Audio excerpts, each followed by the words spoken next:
Привет, земляки! Это Ливан Горозия. Берегите себя и своих близких. Оставайтесь дома. Здоровья вам. Все скоро закончится.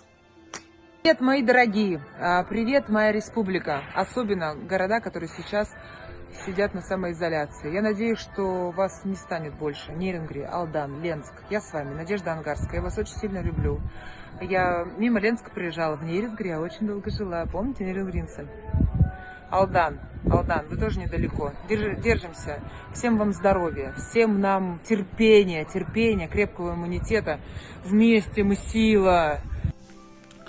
Привет, дорогие земляки, меня зовут Сергей Орлов, и в это тяжелое время я желаю вам мужества и терпения. Скоро все закончится, и мы вновь выйдем на улицы жить своей любимой жизнью.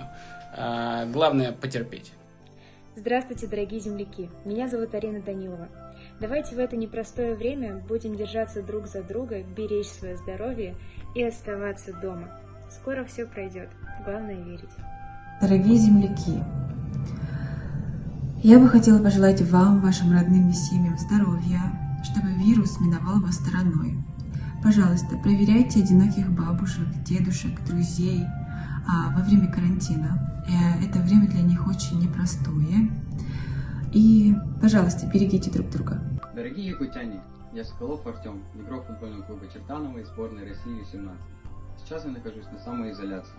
Все прекрасно знаете, что сейчас происходит в мире. В этот трудный период я хочу пожелать вам здоровья, ведь сейчас это самое главное.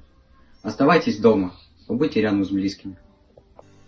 Якутяне, земляки, в такое неопределенное время оставайтесь дома, насладитесь моментом, обнимите детей, позвоните родителям и друзьям, избавьтесь от ненужных вещей и тревожных мыслей, испеките домашнее печенье и за чашечкой чая в кругу родных и близких помечтайте о ближайшем будущем, оно обязательно будет замечательным.